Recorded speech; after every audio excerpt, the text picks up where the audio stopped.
નીતિન ગડકરી એટલા માટે સાહેબ કે નીતિન ગડકરી નહીં તો યોગી આદિત્ય બધાને છે, તમે પૂછો આખા ભારતમાં સર્વે કરો તો યોગી આદિત્યનાથ ઈ જ નામ આવે. હા, કોઈને ખબર નથી, અથવા તો જેને ખબર છે એને છે, બીજા સામાન્ય લોકોને ખબર નથી આપણા જેવા, કે આપણને એમ લાગે, મને ખુદને એમ લાગે યોગી જ હોવા જોઈએ, પણ નહીં ભાઈ, યોગી ન હોવા એટલે એ માણસને બીજું સ્થાન આપી શકાય, પણ પ્રોબ્લેમ શું છે તમને કહું. ઉત્તર પ્રદેશમાં વિધાનસભા અરે સંસદ સભાની 80 બેઠક છે. તમારે જો વડાપ્રધાન બનવું હોય તો ઉત્તર પ્રદેશ કબજે ન કરો તો ન મેળ પડે. હા, હવે ઉત્તર પ્રદેશમાં 80 બેઠક છે, પણ એમાં તમારી જાણકારી મોટા ભાગમાં એમાં દલિત અને માઇનોરિટીઝ એનું ભયંકર સમર્થન હોવું જોઈએ તો મેળ પડે. અને એની અંદર ત્યાં રાજકીય પાર્ટીઓ પણ એટલી બધી છે કે જેનો દબદબો પણ છે. એ બધું ઠીક, યોગીની છાપ હમ. એ તો ભગવાધારી છે. હવે યસ. એને કોઈ સેક્યુલર માને નહીં. એ કદાચ આ તો પહેરે નહીં, પણ કદાચ જાળી વાળી ટોપી પહેરી પણ લે તોય કોઈને ભરોસો ન બેસે કે આ કોઈ દિવસ ઓલી વાત કરે. એને બધાને ખબર છે કે આ કટ્ટર હિન્દુવાદી છે, એમાં કોઈ શંકા નહીં. યસ. 916 માર્કા વાળા એના હિન્દુત્વ વિશે, રાષ્ટ્રવાદ વિશે એને કઈ હિન્દુત્વનું ગુજરાતી મુસ્લિમ વિરોધી નથી. પેલા સમજી જાય લાગતા વળગતા. હિન્દુત્વ એટલે મુસ્લિમ વિરોધી નહીં, હિન્દુત્વ એટલે હિન્દુસ્તાનને પ્રેમ કરે તે. આપણે ત્યાં આખી અલગ જ આઈડિયોલોજી ચાલે છે. લોકો ઈ હિન્દુત્વ ડખો એટલે છે. મુસ્લિમ ઈ વિરોધી. માથે આપણે ત્યાં બધા એમ માને હિન્દુત્વ એટલે મુસલમાન વિરુદ્ધ. એટલે પાગલ થઈ ગયા કે 40 કરોડ મુસ્લિમ સમાજ છે, અહીંયા રહે છે, અને કેટલાય તમે રાષ્ટ્રપતિ જો આપણે મુસ્લિમને બનાવી શકતા હોય, ક્યાં કોઈએ કીધું કે અબ્દુલ કલામ મુસલમાન છે? ભગવાન જેવા નથી પૂછતા આપણે.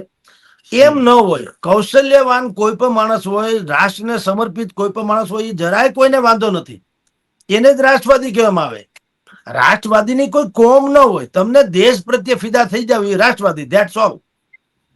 ભગતસિંહને આપણે રાષ્ટ્રવાદી શું કામ નથી? પંજાબના હતા, પંજાબી હતા. આખા દેશમાં તમે જુઓ તો હિન્દુઓમાં પંજાબી તો તમારી જાણકારી જૈનની જેમ લઘુમતીમાં આવે. હા, આપણે લઘુમતી એટલે મુસલમાન સિવાય કોઈ લઘુમતી માનતા જ નથી. એટલે જૈન, પારસી, બૌદ્ધ, પંજાબી આ બધા લઘુમતી છે. આપણી ફીટ હું કેસેટ બેહી ગઈ લઘુમતી એટલે મુસ્લિમ. એટલે એમ નથી.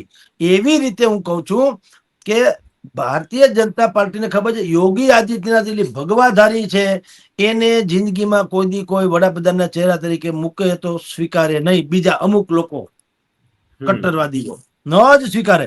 કદાચ ગમે એવી વાત કરે તો માથે જાળી વાળી ટોપી પહેરી લે ને, આ તો પહેરે એમ નથી, તો પણ મેં કીધું માને એમ નથી. એટલે એને નહીં.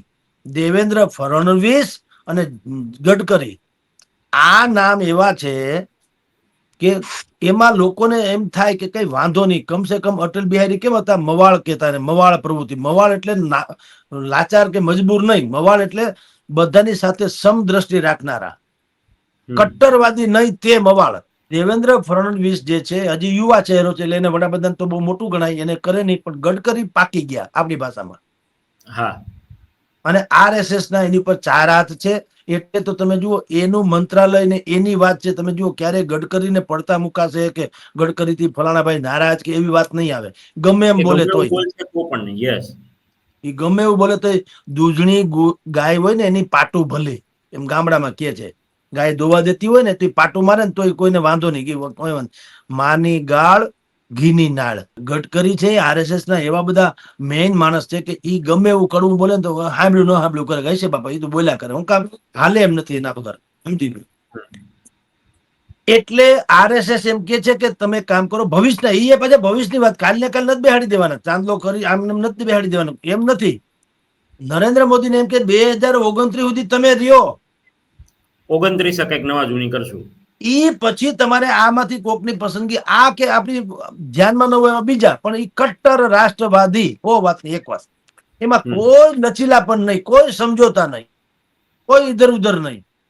સત્યાત મંથનની યુટ્યુબ ચેનલ સબસ્ક્રાઇબ કરવાનું અને બેલ આઇકોન પ્રેસ કરવાનું, સાથે જ સત્યાત મંથનનું ફેસબુક પેજ લાઇક અને ફોલો કરવાનું અને ઇન્સ્ટાગ્રામ પેજ સાથે જોડાવાનું પણ આપ ચૂકશો નહીં. અત્યારે બસ આટલું જ. મને આપશો રજા. આપ જોડાયેલા રહો સત્યાત મંથન સાથે. નમસ્કાર.